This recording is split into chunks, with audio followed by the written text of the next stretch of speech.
One police officer is reacting to the death of a pedestrian who was hit and killed by another officer. That SPD officer was rushing to an overdose call in the South Lake Union area when he hit and killed a college student on the crosswalk. So Fox 13's Jennifer Dowling has more on this troubling audio. Jennifer. Good evening. The audio clips were very short, but they were telling. In the first clip we are going to play for you, you can hear an officer talking about the death of the young woman. We have to warn you, what you are about to hear is disturbing. Initially, he said she was in a crosswalk. That's the police union president and vice president speaking too. Oh, I'm shocked that they're so fucking callous in their indifference towards human life that one of their own has taken. I'm so shocked. Is it fair that I want outrage for this? I heard the cop hasn't been punished. So I showed you cops doing their jobs correctly. And now I will show you what they actually do regularly. Okay?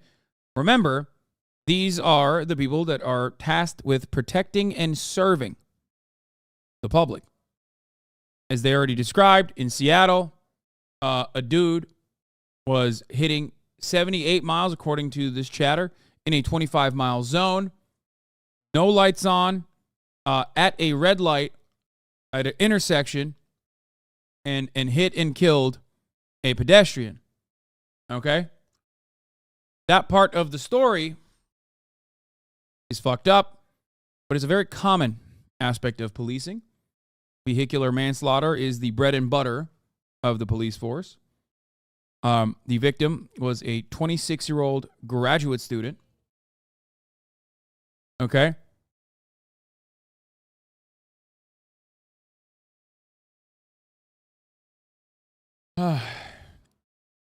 Anyway,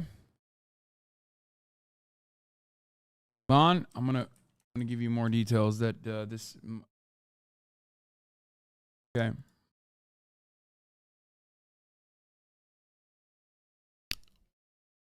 The people that you're hearing in this in this conversation is Daniel Otterer, who's the vice president of the Seattle Police Officers Guild, the police union. Who responded to the January 23rd crash scene where another officer, Kevin Dave, struck and killed Hasanabi Kandula, who was 23 years old. She's not 26. She was 23 years old. I apologize for saying 26 earlier. Hasanabi was walking through a crosswalk. Dave was driving at 74 miles an hour, not 78. I was wrong on that too. On the way to an overdose call, an Otterer, a drug recognition expert, was assigned to evaluate whether Dave was impaired. Okay? Afterward, Otterer left his body camera on as he called Guild President Mike Solon to report what had happened. In a recording released by the police department Monday, Otterer had this to say. So this is the VP of the Guild, the police union, talking to the president of the police union. He said she was in a crosswalk. There's a witness that says no, she wasn't. But that witness could be different because I don't think she was thrown 40 feet either. And although Seattle police did not name the officer that we just heard in a press release, they did identify him with a last name stamped on the video as Otterer, which could indicate it's Officer Daniel Otterer, the Seattle Police Officers Guild vice president. Hasanabi Kandula was the Northeast University student who was killed in that incident January 23rd, 2023. She was hit by a Seattle police car at the intersection of Dexter Avenue North and Thomas Street in the South Lake Union neighborhood. Seattle police said the officer driving the patrol vehicle was responding to a priority 1 call when the incident happened. Police have released a statement online that says the following video was identified in the routine course of business by a department employee who was concerned about the nature of the statements heard on that video. Appropriately escalated their concerns through their chain of command to the chief's office, which, following a review of the video, referred. I live in Seattle. These two dudes are bastards. Guy on the camera has cost Seattle $2 million for 18 misconduct violations. By the way, Fox News 13, local news, did not play the entire clip. I assume they will play the rest of it now, though. referred the matter to OPA for investigation into the context in which those statements were made and any policy violation that might be implicated.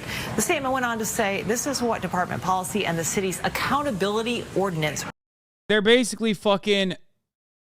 They basically are doing defense for the department, like the good cop narrative. Require. They will be investigating the comments, including this clip, in which an officer laughs while discussing the death. Take a listen. But she is dead.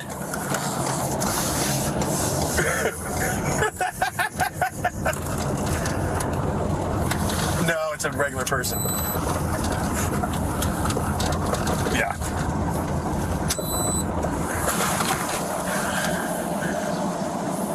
Yeah, just write a check. Just, yeah, $11,000. She was 26 anyway. She had limited value. Seattle police further. They literally don't fucking care. Yeah, dude, they're above the law. How many times do we have to say, how the fuck can he say regular person like he's some higher being? I think on the other side, we don't know what they were saying, but they were probably asking, like, does she have a criminal record or something? And I think he meant like she's a civilian. But the last part is she had limited value. She was 26, is like she's a woman and like she has a shelf life. That's what this fucking piglet is saying about a 23-year-old graduate student that they fucking murdered, okay? There's more. Let's take a look at the full clip. Jesus fucking Christ, for some goddamn reason, this news article is not showing it. Let's take a look. Went up on the hood, hit the windshield, then when he hit the brakes, flew off the car. But she is dead.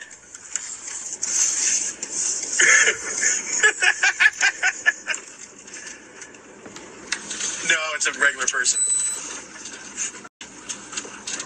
Yeah.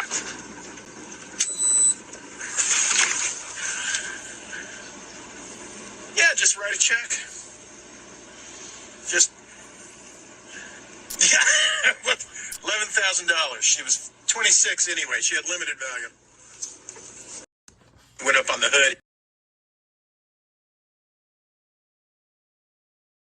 So understand the callous indifference that they have to human lives that they are tasked with protecting. That kind of attitude is born and bred. That kind of attitude is also an expectation from the police, from those who actually control the levers of power in society. They are supposed to be these merciless pig dogs who fucking routinely cull the masses. Okay?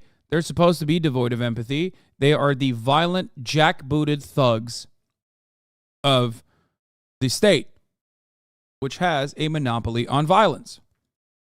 Okay?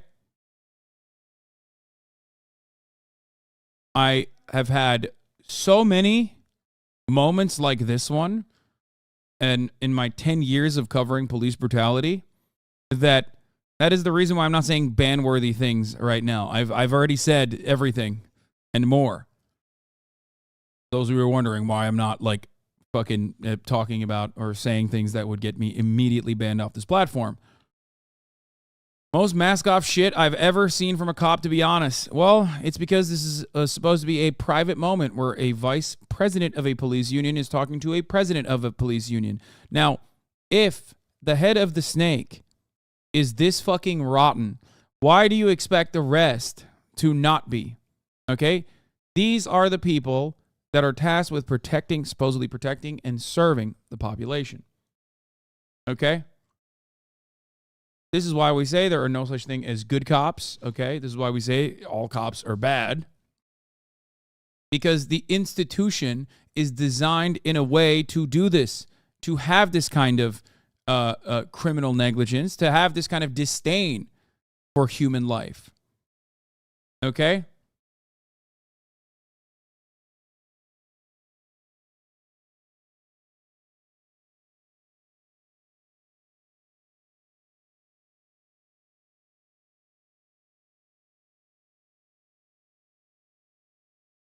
That's it. And if you are a good cop, because you were originally duped by Hollywood into thinking that your job is to protect and serve the interests of the citizens, and if you actually follow through on doing good things, in a system that is designed for you to do bad things, you will inevitably be pushed out of the service, or even maybe in certain instances killed. You'll be fired, you'll be bullied out, or you'll be killed. Okay? Because you might be a good person when you're not wearing the badge, but when you're wearing the badge, you are expected to do bad things. That is your job. Okay?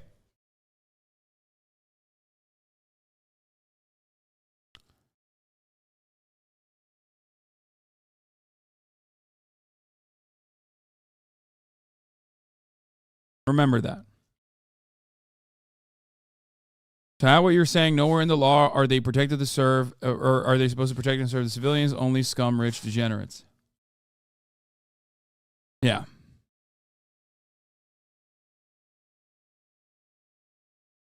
So, the job attracts power-hungry, sadistic sociopaths. Couple that and lack of oversight and accountability, that is bad. No, it's not that the job attracts power-hungry, sadistic sociopaths. The job also turns you into a power-hungry, sadistic sociopath because the job demands you be a power-hungry, sadistic sociopath. That's it. That's the problem. The problem is from the start, the expectation is that you behave that way.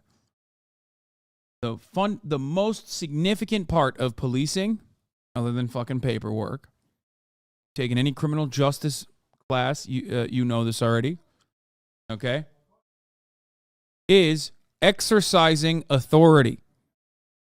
Okay? That's your job. Your job is to exercise authority in every situation. Okay? Exert authority. That's an awesome power that demands awesome responsibility.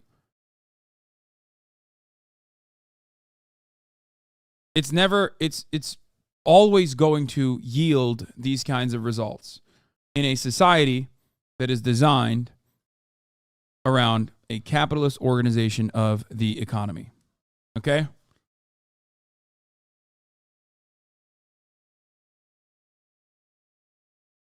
That's it.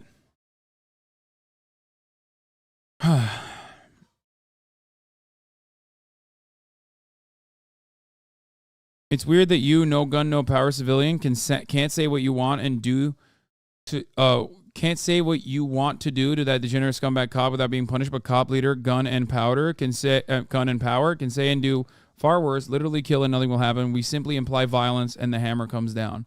Yes. Yes.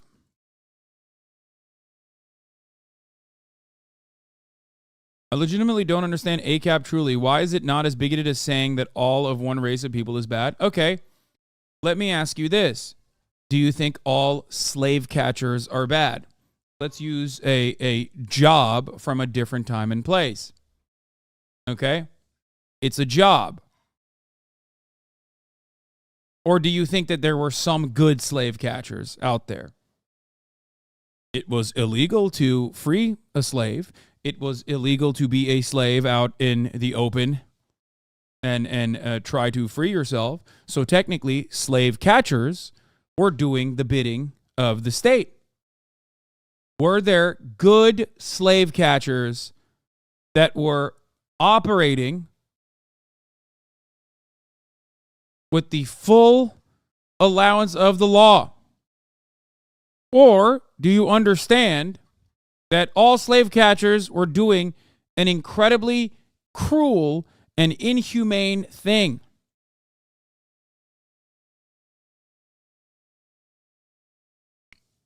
Being a cop is a choice. Being a race is not.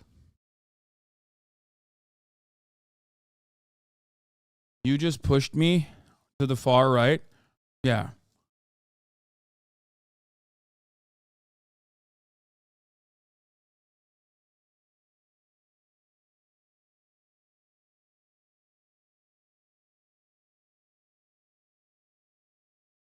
Finish the argument. Is upholding the law bad? I agree with you, but I'm confused.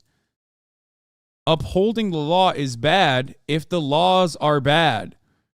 in a situation where the law demands that black people be enslaved, and you are the guy who is exercising full authority and the monopoly of violence that you hold upon certain members of society, then you are doing something that is bad. Okay? Yes, legality is not morality.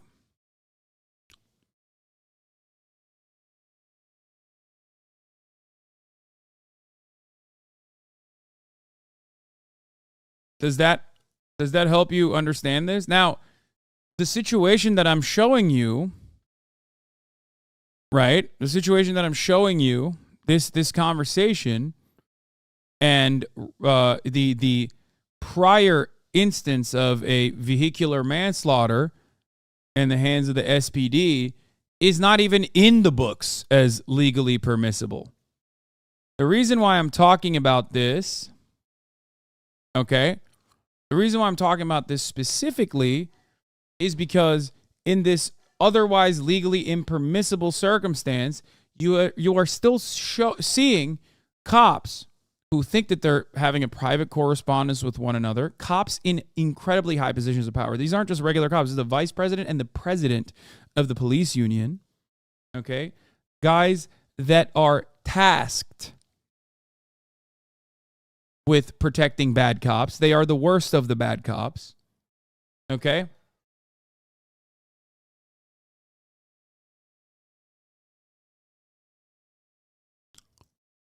They're showing their personal disdain for the citizens that they are supposed to protect and serve. They're talking about a human being whose life was cut short at the age of 23 by a cop who didn't have his fucking lights or sirens on. Okay? Going 74 miles an hour on a 25-mile zone. A cop that killed someone. No, she wasn't 26. She's 23. Cop thought she was 26. Please stop. Okay? I found them. Good bidaka. I'm going to run this video one more time so you understand the true nature of police and what this job turns you into. Yep. Yep, totally. All right, brother. Well, yep. I'm sure TCIS is. And he was good. He says, well, normally we don't give voluntary statements. And I said, hey, you're going to have to decide if you wanted to give a statement or not. But it does not seem like there's a criminal investigation going on. They're talking about a criminal investigation into the cop that killed this person. This 23-year-old. Dave was one of the 6 officers dispatched this bullshit call that was objectively not an emergency. A panic attack doesn't require 6 cops. It certainly doesn't require them to drive at ridiculously unsafe speeds to get there, especially with their lights off, too, and no sirens. Kevin Dave was one of the 6 officers dispatched to an overdose call that SFD had well in hand. The Seattle Fire Department was there on scene. He was 3 minutes from his destination when he hit Janavi. He could have driven the speed limit and reached where he was going at half of SPD's Priority 1 response target, which is 6 minutes.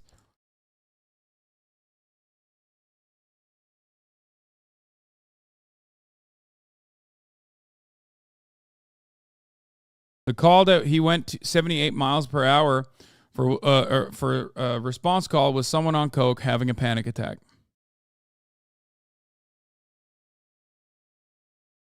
Okay?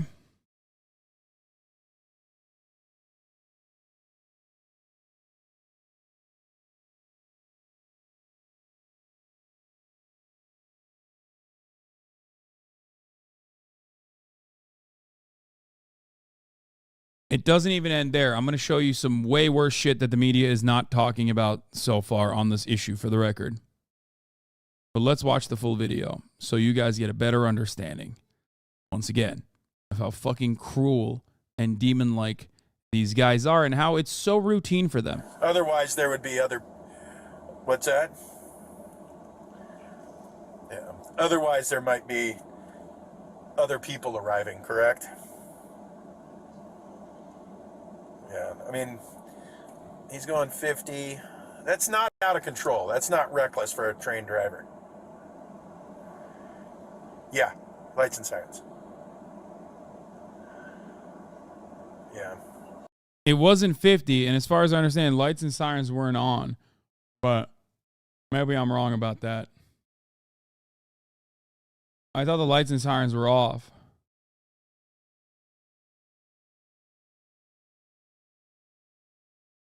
He was going 74 miles an hour in a 25-mile area. Oh, he means over. He was over 50. It was over 50. Okay. Yeah, well, there's some... initially, he said she was in a crosswalk. There's a witness that says no, she wasn't. But he had lights on, but no sirens. But that witness could be different because I don't think she was thrown 40 feet either. He's saying that. He's saying that the witness's testimony might not be credible because the witness also said she was thrown 40 feet.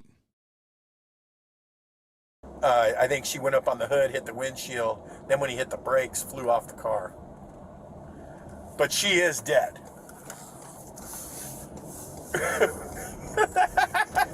I watched the footage. He was flicking the lights on periodically while flying through the area at 75 miles per hour. This is criminal. No, it's a regular person.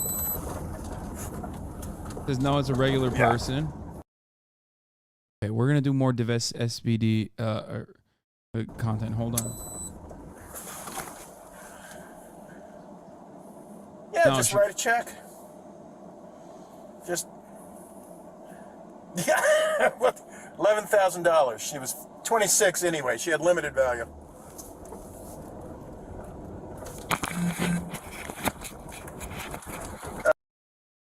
So that's the video. The cop's defense of this is